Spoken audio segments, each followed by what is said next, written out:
सफ़र बिल्कुल जारी है और हम लोग सरैया को पार कर रहे हैं। सरैया को पार करने के बाद हम लोग ठीक वैशाली की तरफ मुड़ जाते हैं और वहाँ से वैशाली की दूरी लगभग 6 किलोमीटर।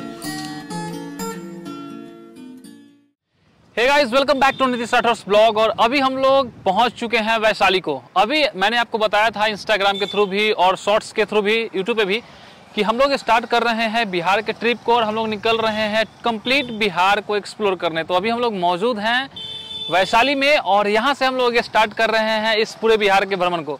तो बने रहे इस ब्लॉग में आगे। आज हम लोग स्टार्ट कर रहे हैं वैशाली से ट्रिप अपना। तो इस जर्नी में हम लोग जितने भी बिहार के जगह को घूमेंगे वहाँ से एक एक चीज़ कवर करेंगे। और अभी हम लोग बिहार के वैशाली जिले के खरौना गांव में मौजूद हैं। तो इसके आगे का सफ़र किस तरीके से कंटिन्यू होगा, तो बने इस ब्लॉग में आगे और इस सफ़र में भी आगे हमारे साथ। मैं हूँ आपका दोस्त नीतीश राठौर। तो जितनी खूबसूरत जगह है उतनी ही खूबसूरत मौसम भी आज हमारा साथ दे रही है और हम सफ़र पे आगे बढ़ रहे हैं।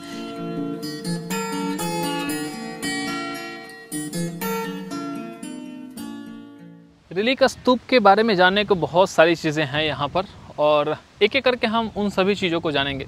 यह रेलिक स्तूप एक ऐसे स्पिरिचुअल टीचर को सम्मानित करने के लिए बनाया गया है जिसने अपना सारा जीवन बुद्धिज़्म में लगा दिया, अपने जीवन को समर्पित कर दिया बुद्धिज़्म के बढ़ावे के लिए, बुद्धिज़्म को एक्सप्लोर करने के लिए।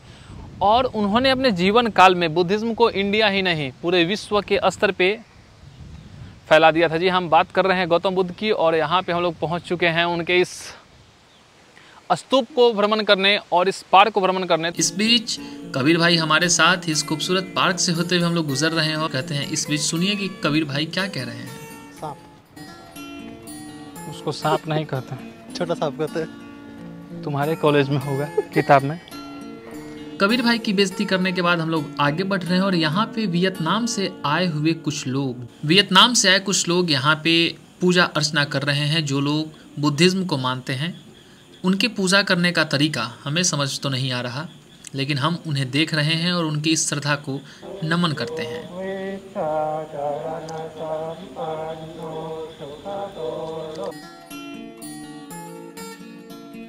भगवान बुद्ध के जिस रेलिक स्तूप को आज हम लोग घूमने आए हैं, इसका निर्माण लिच्छवियों के द्वारा 5th सेंचुरी बीसी में करवाया गया था। लिच्छवी जो किंगडम थी उनका जो मेन जो एरा आपको देखने को मिलेगा वो 400 से 750 सीई तक नेपाल के काठमांडू वैली में देखने को मिलेगा। लेकिन उनकी जो ओरिजिन थी वो भी वैशाली से ही हुई थी।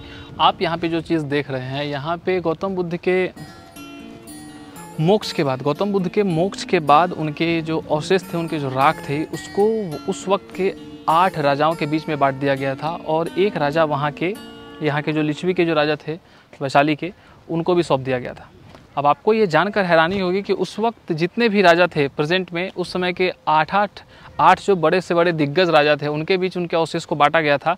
और मूल रूप से ये चीज़ जो है, ये आंध्र प्रदेश के गुंटूर जिले में जो है बुद्ध भगवान का जो स्तूप, वहाँ पे मूल रूप से जो इनका जो है अवशेष, उसको वहाँ पे रखा गया है। मीन्स कि 90% जो भी चीज़ें थी वो मुख्य रूप से उनका अवशेष जो है वो आंध्र प्रदेश के गुंटूर डिस्ट्रिक्ट में जो इनका अवशेष स्थल है, जो स्तूप इनकी बनाई गई है, वहाँ पे रखा गया है। वैशाली को जब आप घूम रहे हो तो आपको इतना जानना जरूरी है कि वैशाली का एक्चुअल मीनिंग होता क्या है। तो वैशाली एक संस्कृत वर्ड है जिसको कि लिया गया है संस्कृत से और उसका मीनिंग होता है द ग्रेट। यानी कि वैशाली एक संस्कृत लड़की का नाम है संस्कृत भाषा में और उसका मीनिंग होता है द ग्रेट, यानी कि महान। महाभारत में आपको देखने को मिलेगा कि जो किंग विशाल थे, उनकी बेटी का नाम जो है कि वैशाली रखा गया था। और वैशाली का जिक्र एक जगह पे और भी है। अगर आपको विशिष्ट पुराण के बारे में पता हो तो विशिष्ट पुराण में भी लिखा गया है कि जिस तरीके के वहाँ पे वासुदेव की पत्नी का नाम उसमें जो था वो था वैशाली।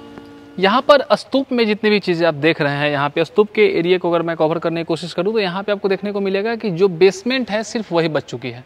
यहाँ पे जितनी भी चीज़ें थी स्तूप की वो लगभग ख़राब हो चुकी हैं और स्तूप के बेसमेंट का जो हिस्सा है वो बाकी है। ये चीज़ अब इस खराब होने से बच सके इसलिए सरकार ने स्तूप के ऊपर जो है कि एक शेड बनवाई है जो कि इसको प्रोटेक्ट करता है, ताकि बारिश हो, तूफान, आंधी, जितनी भी चीज़ें आ रही हैं, जितने भी आपदा आ सके, इससे इसको प्रोटेक्ट करने की ज़रूरत है।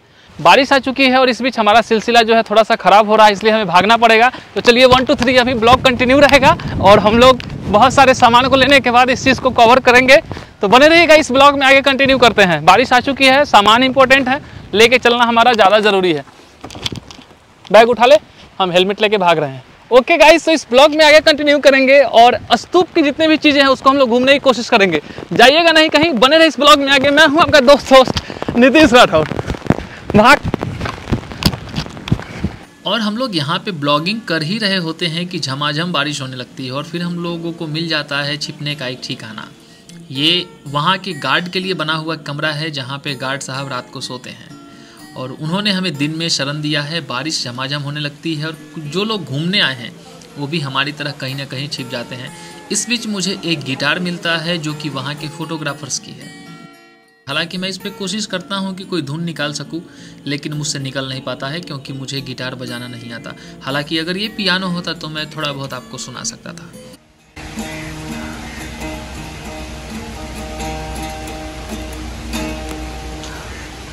वैशाली में बहुत सारी चीज़ें घूमने को हैं और आज हम लोग बात कर रहे हैं रिलिक स्तूप के बारे में। आप पीछे एक पार्क देखें, रिलिक स्तूप जिस जगह पे बनाया गया है उस पार्क की बात कर रहे हैं। और इतना लंबा चौड़ा एरिया जिसको इतने खूबसूरती से बनाया गया है कि यहाँ आने के बाद आपको एक शांति की अनुभूति होगी और आपका मन करेगा कि आप यहीं रुके, कुछ देर बैठे, खुद से बातें करें और हमसे भी बातें करें, क्योंकि आगे इस ब्लॉग में बहुत सारा कुछ है।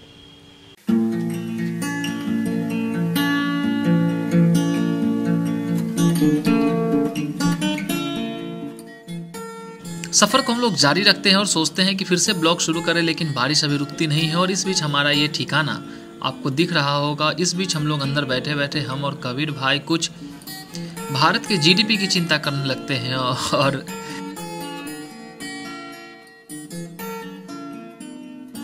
अब बारिश रुक चुकी है, बीच में बारिश आ चुकी थी और हम लोग किसी तरीके से भागे थे वहाँ पे। तो ये जो रिलिक स्तूप है इसके बारे में जितनी भी चीज़ें थी बताने की, मैंने बताने की कोशिश करी। जब आप वैशाली घूमने के लिए आते हैं तो सबसे इम्पोर्टेंट चीज़ ये है कि वैशाली में स्थित खरौना गांव में आपको आना है, जहां पे महावीर से रिलेटेड जो मंदिर हैं, इनकी जो स्तूप है, सब कुछ एक ही जगह पे है। 4 चीज़ एक जगह पे है जिसको कि आप घूम सकते हैं।